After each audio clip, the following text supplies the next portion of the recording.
Well, good morning, everyone. And here's my message to all New Yorkers today. Thank you, thank you, thank you. Amazing. Folks really heeded the call yesterday, stayed off the streets, helped our friends at the Sanitation Department to do their job. And I want to tell you, Sanitation Department did an amazing job. To all the men and women of the Sanitation Department, thank you to you as well. Extraordinary job.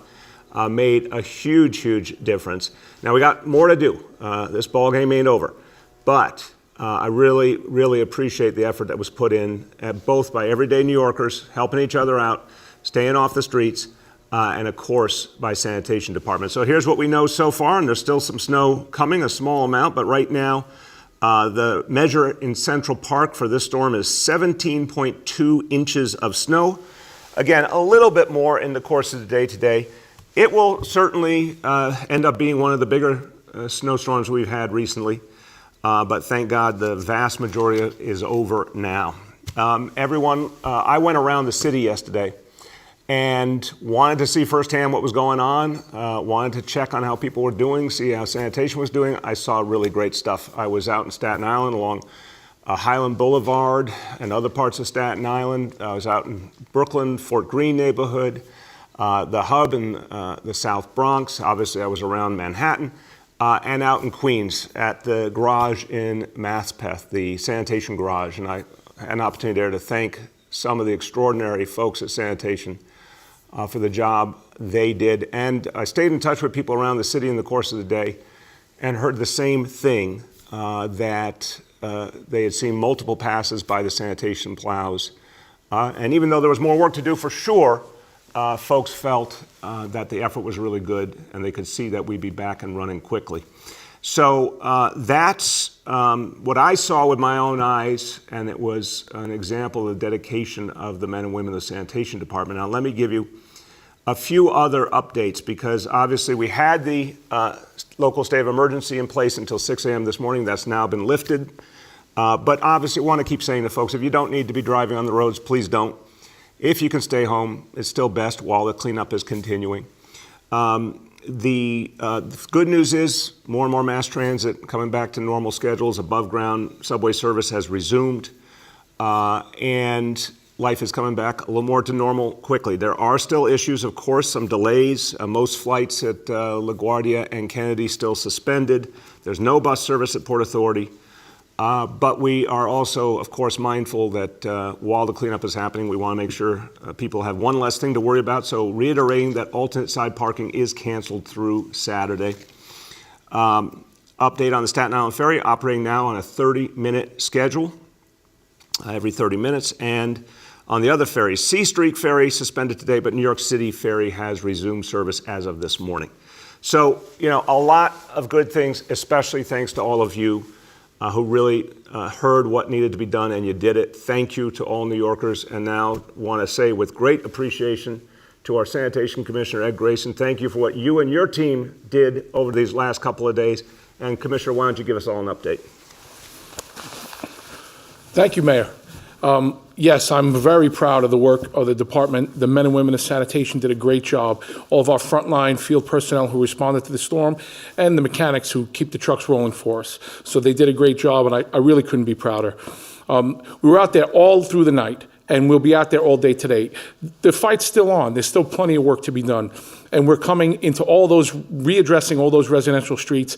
That's where we're focused on today. We did a great job. We have a lot of the main access roads are, you're seeing blacktop today. And we're going to do our best to get blacktop roads into the residential sectors of the city and continue to make progress. There's a lot of work still to be done. Also today, from 8 a.m. onward, we did employ our first shift of the Emergency Snow Laborer Program. And for people who want to get more information about that, you can go to nyc.gov/snow. And today they will be focusing on trying to get some of the shoveling done at the pedestrian crosswalks and do some, the catch basins and the hydrants. A little note to everybody about shoveling today. Remember, at some point, we will see the cessation of all snowfall. There's just a little bit still lingering around. But as you get out there, definitely take some time while you're shoveling. Definitely take breaks because it's a heavy snowfall. But also be mindful, and we like to encourage to all property owners and people managing properties, remember the people who have mobility concerns. Let's make a nice wide path for people to be able to walk through. Definitely try to treat the sidewalk. But I also need to stress, I need you to pay attention to where you're putting that snow, okay? Because we have a lot of the curb lines that also do abut some of the bike lanes that we have. So if you could try to not pile that snow that you're shoveling from the walkway into the bike lane, that would help us out, because that's another thing we're going to be focusing on today with the snow removal program. We're going to try to get it to the bike lanes and continue focusing on the pedestrian streets. Cannot stress it enough. This was a major snowfall event. A lot of snow citywide. We, the department, are very aware that we have a lot of work yet to be done. And some of the folks that are watching out today and just looking out as you observe the town, you're going to say, well, I could really use a plow. Yes, you can. We are coming. We're on all snow. We have not taken our foot off the gas, and we'll be continuing to do that all through today and into the overnight shift. On to refuse and recycling collection. We are definitely delayed. We did not pick up the garbage yesterday, and we are not on pace to be picking up your Tuesday frequency service today. We're going to do everything we can to get back on schedule, but again, we are focused on the snow removal today, continuing on with our plowing, the laborers doing the manual shoveling, and definitely trying to get salt everywhere. And tomorrow we'll be on snow yet again. So we have service delays, but we'll keep the messaging out there and try to let you know when we're going to get back on schedule. And I just want to say again, the mayor put it out there, ASP is suspended the whole week. So if you don't have to be on the roads today, please don't. It'll help us make even further progress. And again, to the men and women of the Department of Sanitation, they did a great job. But to all the residents who listened and to everybody who stayed off the road yesterday, thank you for doing your part as well. Thank you, Mr. Mayor. Thank you very much, Commissioner. Commissioner, job well done. I know you got a lot more to do, but job well done. All right, let's talk about some other updates related to the storm. So, of course, in-person learning is not happening today. Remote learning is happening for all kids, but back tomorrow. Our schools will be back in person tomorrow, strong. Everything's looking great for that for tomorrow. Other updates, open restaurants will resume today at 3 p.m. So for all the folks who own restaurants, all the folks who work in restaurants, all the people who love to patronize our restaurants, they will be back 3 p.m. today. Open Streets Initiative resumes tomorrow. Now, want to remind everyone, people who love our restaurants, please get out there, help them out. Restaurant Week to Go is still going on. Amazing deals, amazing opportunity. Try new restaurants and help out the people who take good care of us and feed us all over New York City. And everything we do to help our small businesses, and we're going to be talking about this a lot in the coming weeks, is part of creating a recovery for all of us. And we're going to be having constant updates on the recovery effort at recoveryforall.nyc.gov. But crucial to the recovery in New York City this year is to bring back small businesses strong. And we're going to be talking a lot about the direct support we're going to provide to small businesses, the ways we're going to cut red tape, make their lives easier. But in the meantime, let's go out there and spend some money when you can. If you can, go out and take advantage of Restaurant Week to Go. Okay, now let me go to the number one issue of the day, vaccine. So obviously everything we're going to do to recover as a city depends on the vaccine effort. We need supply badly. We'll keep talking about that. But let me give you an update on today and tomorrow, how we're handling vaccination. So overall, we said today we would not be having vaccination at most of our sites because of concerns about the weather. And thankfully, the storm ended up being a little less than expected. But you know, when you make decisions like this, you have to be very, very careful about health and safety. We made a cautious choice. So most sites are not open today. They'll be back strong tomorrow, and we'll be able to catch up on appointments quickly. I wish we had so much supply that we would have to say, wow, we have so much to do. But unfortunately, in this case, because supply is limited, we'll be able to catch up on those appointments very quickly. And then once again, we will not have supply. Health and hospital sites are open for vaccination today. They have been in touch with the folks who were scheduled. Obviously, hospitals and clinics are staying open all the time, no matter what. So they're able to continue vaccination today, which is great. The latest number of vaccinations for the city of New York since we started the vaccination effort, 823,670. So a great number, but a number that could be so much bigger if we had sufficient supply. And I'm going to keep sounding the alarm here and keep saying we need a truly national effort. All of the companies in America that could be helping with the direction of federal government, truly national effort to radically increase the amount of vaccine supply in this country. It can be done. It was not done previously when we had a better chance last year. It can be done this year, and that's what I'm going to fight for. And if we can get that kind of true national mobilization, it'll make a world of difference. We could be doing 500,000 vaccinations per week in the month of February if we have the supply. Now, that being said, I really want to thank everyone out there who's running these vaccine sites, working at these vaccine sites, really doing an outstanding job to keep this process moving, even with the supply problem. So this week, we have an update on our Department of Health vaccination hubs. And this is so important because what the Department of Health has done, just like health in the hospitals, where are these hubs? They're in our communities. They're at the grassroots. They're where the people are, and they're where the people are who have the greatest need, including a lot of the folks who have felt the disparities of this crisis the most. We believe in a grassroots approach to vaccination, decentralized down to the neighborhoods, down to the grassroots. What are we seeing? We're seeing amazing results. I was out at Hillcrest High School in Queens a few weeks back, saw a great operation there. Those Department of Health hubs now at the grassroots have provided over 100,000 doses to New Yorkers, and that effort will grow intensely once we have the supply to go with it. That is how we get vaccine to the people who need it. We build trust, we fight disparity, is getting the vaccine to the grassroots. Congratulations to the Department of Health for really impressive numbers so far. Okay, everyone, before we go to today's indicators, I want to give you an update, important update. We have a special election today. We've had a lot of special elections lately, some more coming up. Special election today in Council District 24 in Queens for City Council. And this is the neighborhoods of Briarwood, Cunningham Park, Flushing, Fresh Meadows, Jamaica, Kew Gardens, Hollis, and more. Pieces of all those neighborhoods are part of District 24. Polls are open. They will be open till 9 p.m. tonight. If you need help finding your polling place, go to voting.nyc. And Sanitation Department, thank you again to Sanitation. They've made a special effort to plow the streets in the areas of the poll sites to make it a little bit easier. Sanitation is clearing the path for democracy, and we thank you, Commissioner, and all the men and women of Sanitation for helping out folks in that district in Queens. Okay, indicators today. Number one, daily number of people admitted to New York City hospitals for suspected COVID-19. Today's report, 206 patients. This is a good report today. Now, again, I'm going to pause here for a moment and say the daily reports are crucial. The big trends are more crucial. This is a good number. I'm happy to see this number going in the right direction.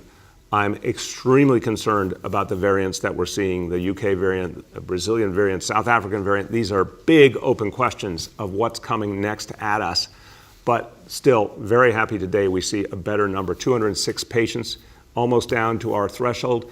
Still a high level of confirmed positivity among those patients, 63.89%. In terms of hospitalization rate, 5.09 per 100,000. Number two, new reported cases on a 7-day average. That number today, 4,585. And number three, the percent of people testing positive citywide for COVID-19, today's number, 8.20%. Few words in Spanish, and this is about the snowstorm. Seguimos trabajando para mantener a todos los neoyorquinos seguros en este segundo día de la tormenta de nieve. Los sitios para vacunar y las clases en persona van a parar de nuevo mañana. Y poco a poco el tránsito va a ser normal otra vez. Nuestras agencias no van a descansar hasta que todo funcione y seguir en el camino para crear una mejor ciudad. With that, I want to amplify that point. City workers, public servants have been working so hard the last few days to make life better for people and help people through this snowstorm. Everyone should be proud of our public servants who really did a great job these last few days looking out for all of us. With that, let's turn to our colleagues in the media, and please let me know the name and outlet of each journalist. Hi all, and I'll begin our Q&A. With us today is Sanitation Commissioner Ed Grayson, Emergency Management Commissioner Deanne Criswell, Health Commissioner Dr. Dave Chachki, Health and Hospital CEO Dr. Mitchell Katz, and Senior Advisor Dr. Jay Varma. With that, we'll go to Bob from the Chief Leader. Good morning, Mr. Mayor, and everybody on the call. Andy Slavitz, Senior Advisor to the White House, who's heading the COVID response, advised healthcare providers to tap into whatever reserve they've held back for the second dose to be used now. You mentioned last week that the CDC had helped out last week when they widened the window for the time between the first and second shot to 6 weeks. It's been reported that Governor Cuomo released 18,000 doses the city had on hand that fits this category. Now with the alignment of the CDC and the Biden White House's latest advisory, when will you see like a more macro shift so this becomes the standard? Thank you, Bob. Really important question. And I have been talking to folks in the Biden administration about this and obviously speaking out publicly. We need to free up the second doses. It just does not make sense that they're being held back. More manufacturing is coming. I have absolute faith the Biden administration is going to speed the manufacturing process. I think we could go so much farther if there was a full national mobilization of the pharmaceutical industry and the biotech industry to produce a vaccine on a much faster, greater level. But unquestionably, more is coming. Johnson & Johnson is coming. There's going to be a better situation just weeks ahead. So it makes total sense to free up the second doses now. That additional guidance from the federal government is tremendously helpful. We need the state, obviously, to join us in freeing up those second doses and fully authorize the use of those second doses so we can put them into play immediately. Go ahead, Bob. Okay, so also in Washington, Senate Republicans are offering a much smaller COVID relief package in their initial conversation with President Biden than he's contemplating. We do see just now something crossed where Comptroller DiNapoli has warned that there's been a 10% drop-off in sales tax revenue, much deeper than the 6% of the Great Recession. What is this? What is the risk here of going too small in terms of the granular impact that you would see? Yeah, Bob, crucial question. Thank you. If there's not a true stimulus package, there's not a strong, large stimulus package, there will not be a recovery. Let's just be clear about this. If they nickel and dime the next stimulus, there will not be a strong recovery. Unfortunately, we learned that lesson after 2008. The stimulus that was put together then was insufficient. The recovery took a whole long time. People suffered. We got one shot to do it right. And Joe Biden's fighting for a really substantial stimulus. It must include state and local aid. There's no way the economy recovers. There's no way we can serve people without the state and local aid. So it really depends on whether the Republicans in the Senate want to see an economic recovery of this country and want to see people get back on their feet. If they want that, they must include state and local aid. If they don't care about working people, then they should keep doing what they're doing. Go ahead. Next is Marcia from WCBS. Good morning, Mr. Mayor. How are you doing? Good, Marcia. How you been? I'm wondering if you could tell me what instructions you're giving people at DOT about looking at the structures that for outdoor dining to find out if any of them have been damaged by the storm and what you're going to do about it. Yeah, thank you for the question, Marcia. I'll start and then see if either Commissioner Criswell or Commissioner Grayson want to add. That's something absolutely that not just DOT, but everyone's very mindful of. We want to make sure those outdoor dining structures are okay. If any damage occurred, obviously we want to make sure that they are safe before anyone goes back and uses them. So far, Marcia, and I've been talking to lots of folks from lots of agencies and getting reports from all over the city, I have not heard any major problem with that, but obviously, people are still digging out. Commissioner Criswell or Commissioner Grayson, any insight you can offer? Commissioner? If you don't have it, we'll get back, but tell me if you got something. No, Mr. Mayor, I think what you said is right. This is Commissioner Criswell. We didn't have any reports of any damage to any of the outside structures, but people should exercise extreme caution today as they're going out and cleaning up around there to provide for their safety. Yeah, and Commissioner Grayson, I think you guys did drills to prepare to handle outdoor dining. I think you should talk about that because I think that's part of the approach here. Absolutely, Mr. Mayor. We did our drills in the preseason. We got some great experience on the first event in December with regard to navigating around them as we plowed. And even anecdotally throughout this event, we did not see widespread damage to any of the structures, and we think they held up pretty well. And we've seen a lot of the restaurant owners, even now in the daytime, coming out and making their own cursory looks to make sure that they're ready for when they can reopen. I like the fact that you use, I'm a baseball fan, so I like that you call it the preseason for sanitation before the snow comes. Go ahead, Marcia. I'm just wondering when, if you're sending out DOT inspectors just to make sure, or building inspectors, what they're going to be looking for, and what help they can give restaurateurs if they have any damage. Sure, we're absolutely going to have folks out checking on what's going on. Again, not just from one agency, from a number of agencies. And obviously, we encourage, if the restaurant owners are having a problem, they've been very vocal, and we've worked with them a lot. We want to hear if there's a problem out there. But the most important thing is to make sure the structures are safe. So if any restaurant owner has a concern that there may have been damage and they need an inspection to check, they can call 311 and we'll get that to them right away. Next is Katie from the Wall Street Journal. Oh, hey, could you actually skip me and go to someone else? I'm sorry. Can I use my one pass? You can use your pass for sure. We'll come back to you. Next, we're going to go to Ariama from Kings County Politics. Ariana, Hi, hello. how you doing? Good morning. Can we try again? We couldn't hear you that well. Hello. There you go. Good morning. Hi, Ariama, Kings County Politics. How you doing? Good. How you doing today? Good. So really quickly, I want to ask if you could stop the. No, we're not hearing you well. We're not hearing you. We'll come back to you as well because we're just not getting a clear connection. If you got another phone you could call in from, try that. But let's go ahead with someone else in the meantime. We'll come back to you. For now, we're going to go to Henry from Bloomberg.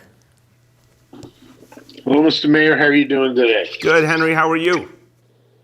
I'm doing pretty well, thanks. I guess my first question would have to do with making sure that people of low income and immigrants are getting the message. What specifically is the city doing? How many languages are being used to get this message out, and how is the message being disseminated? How are you going to combat this data that's showing inequities and disparities? You did not say the word vaccination, so I'm going to assume everything you said was about vaccination, correct? Correct, but I did notice the same thing going on with testing earlier in the year, but yes, it's about vaccinations. Yeah, I will start and turn to both Commissioner Choksi and Dr. Katz, because both of them have really put intense effort into addressing disparities and making sure the services were available. So what I'd say to begin, Henry, first and foremost, is where you choose as locations determines so much. If you just do, big mega sites in, areas away from grassroots communities, you're not going to get everyday New Yorkers, you're not going to get as many people of color, you're not going to get as many immigrants. If you really want to reach the people, go to the people, which is why 60% of our vaccination sites are in the very same neighborhoods that bore the brunt of the COVID crisis. Those 33 neighborhoods we talked about on Sunday. So location, location, location. Put the vaccination sites where people need them most. A second, get out there with the community. This is what the Vaccine Command Center is doing, working with community leaders, clergy, grassroots organizations, neighborhood-based clinics to get the word out, to demystify, answer questions, lay concerns, and then, yes, multiple languages, including the application form itself. Now will be in 10 languages, the application for appointments. Lots of outreach. We're going to do paid media in different languages. It takes all of that, and then it does take some time. And I still contend that the number one factor here, Henry, is supply, because if we had ample supply, those locations would be doing a lot more at this moment, and then more and more people would have people in their lives who got vaccinated, and that word of mouth would be the single most powerful element. I want Dr. Choksi and Dr. Katz to talk a little more humanly, personally about their experiences with what has worked with dispelling myths and helping people have confidence and addressing disparities. Go ahead, Dr. Choksi. Thank you, sir, and thank you, Henry, for this very important question. As the mayor said, we are very focused on access, but access in multiple meanings of that word. I go back to one of the vaccine principles that the mayor laid out, which is about meeting patients where they are. That means the specific locations of vaccination sites, but it also means ensuring access within the sites themselves. So, for example, we have a language access coordinator at each of our community vaccine hubs. We have all of our Vaccine for All materials translated in the 13 most common languages. And we also have additional access to over 180 languages through the language line, which is accessible both through our call center as well as on site at our vaccination sites. But to give you a little bit more of the individual perspective on it, I would just share, my experience taking care of patients myself. So much boils down to the relationship that people already have with a trusted clinician, with a trusted faith leader. And so a linchpin of our approach is meeting patients where they are with respect to getting out into communities, into churches, into community organizations, and having the humility to partner with them as we roll out this historic vaccination campaign. Thank you. Dr. Katz. Yeah, I can build on what Dr. Chotsky has said, because Health and Hospitals very proudly has taken care of New York City's immigrant populations, the Black and brown communities, low-income people, uninsured people, the very people who we most wish to vaccinate, who have been so hurt by this pandemic. And so what we are doing is we're not just waiting for people to make that appointment. We are actively calling people who are over the age of 65, especially if they also have comorbid problems. We're calling them in their language by their clinician teams and asking them to come in and be vaccinated. And we're setting aside appointments for our own patients so that we know we're addressing the disparities that have been so troubling in this pandemic. Thank you. Thank you very much. Go ahead, Henry. Okay. Far be it from me to make anybody uncomfortable here, but Go ahead, Henry. Make us uncomfortable. all right. I'm interested in why Commissioner Grayson is still the acting commissioner. I mean, Henry, I'm going to stop you. I'm going to stop you right there. He was named the full commissioner weeks ago, my friend. Oh, okay. Thank you for that. That's my question. All Go right. on to the next person. No one's uncomfortable. He's doing a great job. Okay, go ahead. We believe in second chances, so we're going back to Katie Honan. There you go. Thank you so much. I got to use my Henry Goldman pass. My first question is something the governor was asked about yesterday, but do you think that restaurant workers should receive priority in getting the vaccine, maybe be added to 1B, or at least, especially as we're going to be opening up indoor dining? Yeah, absolutely. Look, the restaurant workers now are going to be in enclosed places with people eating and drinking. And every doctor on this line or any place else will say that's an area of concern. We have to protect the people who work in our restaurants. So now that the state has made this decision, it follows that we have to protect those workers, and they should be added to the 1B category. Go ahead. Thank you. I guess that's, are you asking the state on this? And I don't know how you would, because I understand it's their qualification. So I don't know what the mayor can do in this instance to advocate for that. I just did. I just did advocate for it. And I think when I say these things publicly, it's duly noted in Albany. So look, again, these are folks who serve us, who we depend on, who in the course of one of their shifts will be in contact with multiple people. We need to protect them. So the state made a decision. Now follow through on the decision and add those folks to the 1B category. Another second chance for Ariama. We're coming back to you. Hello? Ariama, can you hear us? Can you hear me now? Yep. Hi, good morning. Sorry about that. So my question was, actually, I think she stole my question, but I had a backup. My backup question was, is there any kind of task force that's kind of planning an attack? Because I know the focus on the storm is on the streets and with snowplows and everything. NYCHA residents who lost heat, is there any kind of task force on the horizons for them and getting their powers and stuff back on? Thank you. It's an important question. It's not a separate task force. It's the responsibility of NYCHA. And I will tell you that over the last few years, there's been profound changes at NYCHA in terms of heat and hot water, making sure that people get what they need. We're talking about very old buildings, sadly, that for decades did not get the maintenance they deserved. But NYCHA's done a lot to improve the situation. As you may remember from past winters, they have many more mobile generators they can employ. They're doing a lot more work between the heat seasons to improve the systems. We put a lot of really substantial amount of capital funding into improving the heating systems. So that's their job. And whenever we get a report of an outage, their job is to get those residents the heat and hot water they need as quickly as possible. We can get you an update on the current numbers. Did you have a follow-up? Thanks. My follow-up would be, because I know your administration also put a lot of money into repairing a lot of the roofs for NYCHA residents.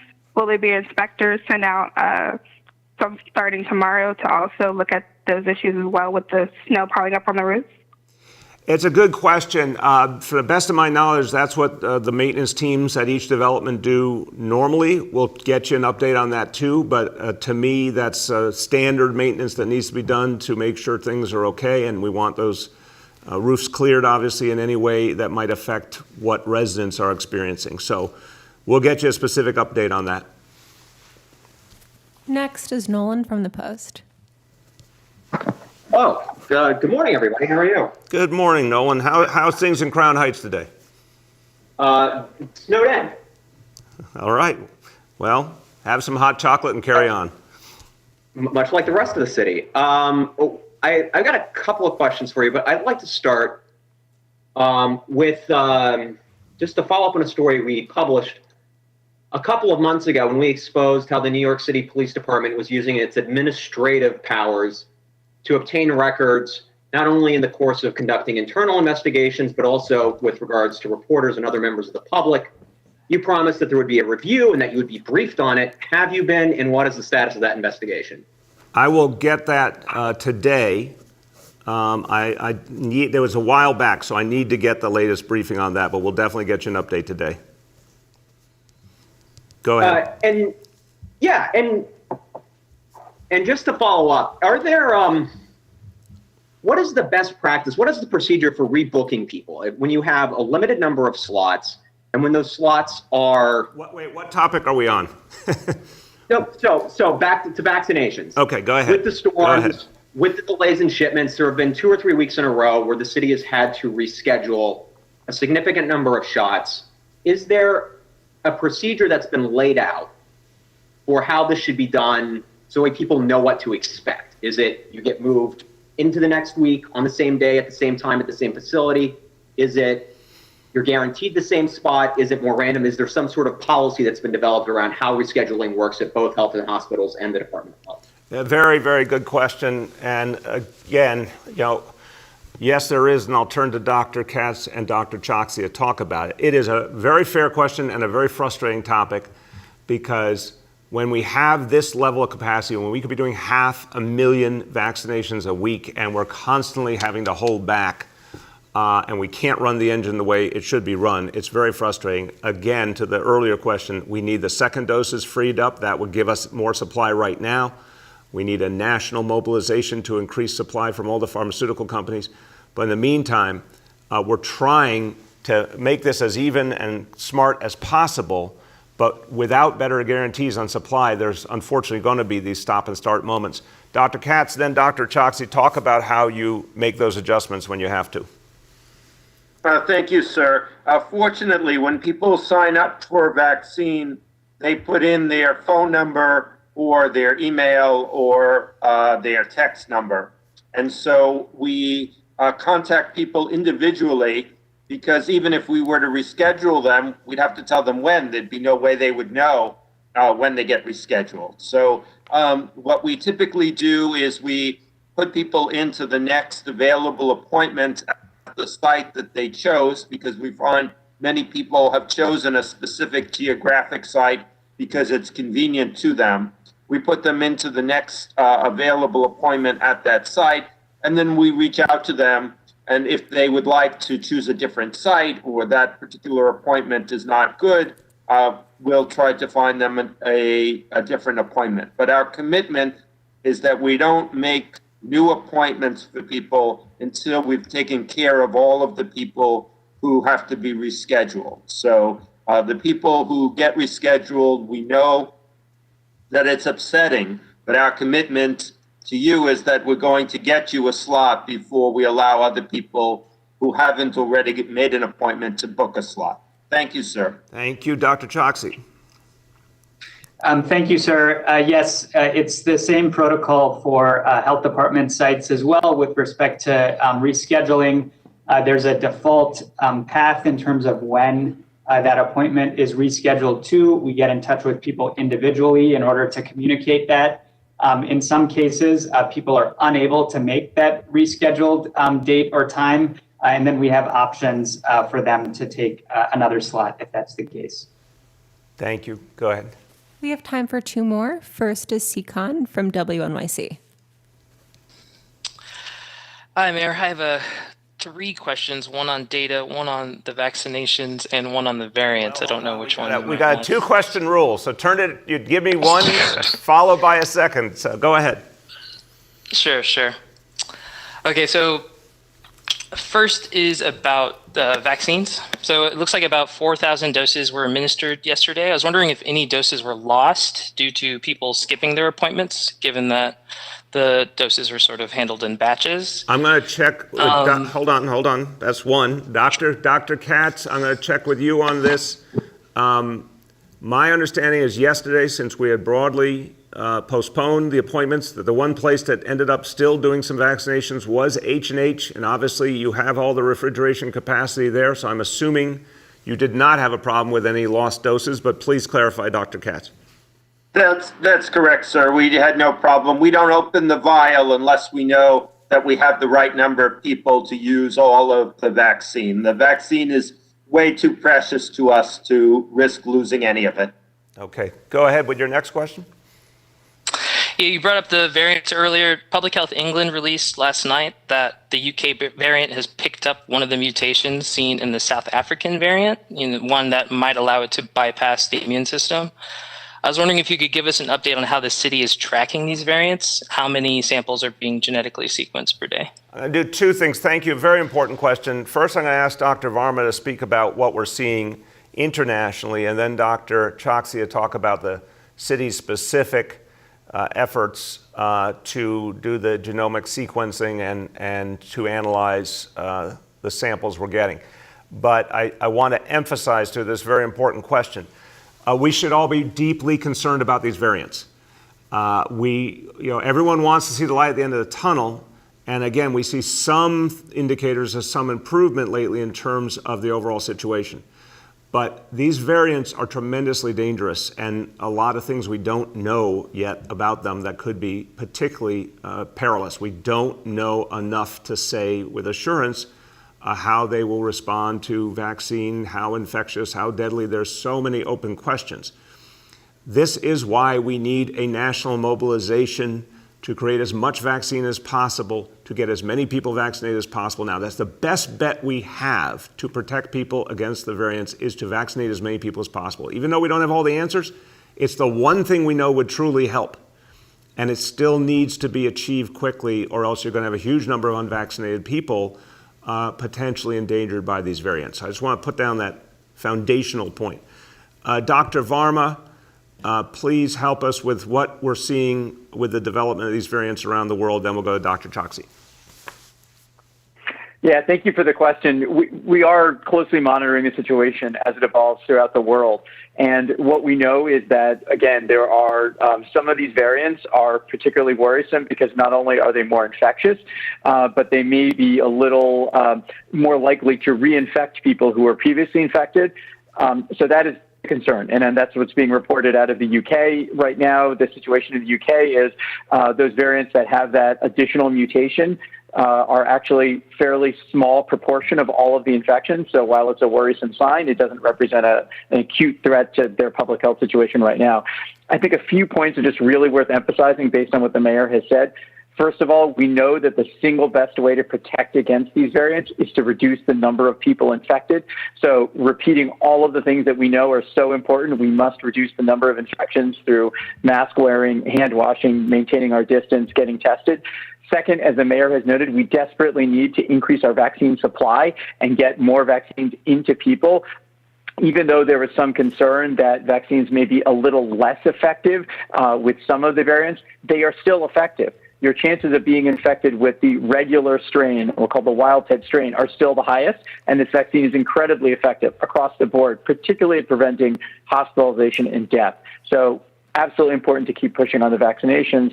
And I think Dr. Chakchi will now talk a little bit about how we're monitoring for this in the city. Yes, thank you very much, Dr. Varma. First, I want to just echo what you and the mayor have said about the degree of concern that we have for the variants. We are monitoring the situation very closely and carefully, learning from our public health colleagues around the world to understand, what the implications are. But even as we clarify that understanding, all of the actions that Dr. Varma laid out, particularly around ramping up vaccination, are things that we can do right now to mitigate the effects of those variants.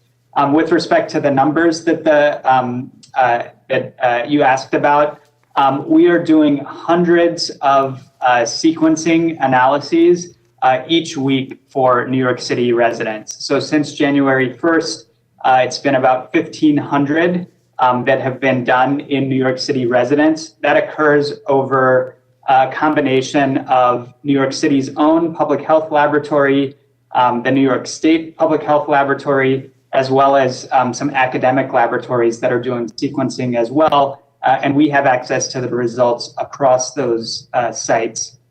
We are significantly ramping up that capacity over the coming weeks so that we have an additional lens into how the variants are evolving in New York City. And the final thing that I will say is that thus far, we have identified 13 cases of the B117 variant. That's also known as the UK variant. And thus far, we have not identified cases of the other variants, although given that sequencing capacity, we'll be looking very closely and following that over the coming days and weeks. Thank you very much. Last, we'll go to Narmeen from Pixel. Hey, good morning, Mayor. How are you? Good. How you been, Narmeen? I'm doing okay. A little tired today from all the snow coverage, but I'm hanging in there. All right. So I wanted to ask you, going back a few months, when we were looking and identifying the microcluster zones in Brooklyn and Queens, and now looking back at our map again, I kind of noticed these old familiar neighborhoods popping back up again. I want to ask you how frustrating that might be for you to see. I know the focus is, again, on vaccinations, but what does it tell you about behavior in some communities bringing numbers back up? Well, it's a great question, Narmeen, but I think there's more than one thing going on here. The biggest, most important point here, which I'm seeing more and more now, is the lost opportunity last year to have established an approach to the vaccine that could have had us in a very different situation now. Let's just think about this for a moment. In 2020, there was a chance to fully mobilize the industrial might of America, all the pharmaceutical companies, all the biotech companies, to get them all ready to produce whatever vaccine proved effective. And you remember the day that we got the information that Pfizer had a good vaccine, the day we got the information Moderna had been approved. There was no federal effort by the previous administration to then link those achievements to other companies to maximize production, even though we have plenty of examples from wartime of that very same approach being used. That was the lost opportunity.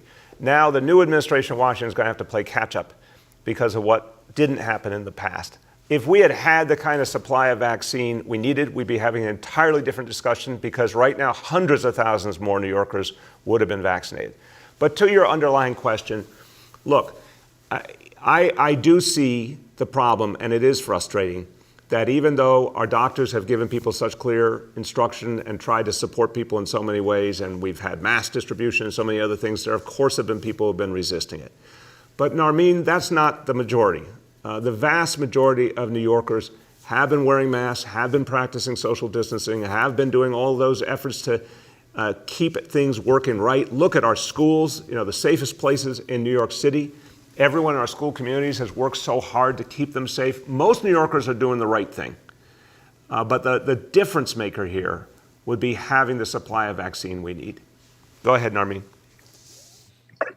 Yeah, last question. Thank you for that.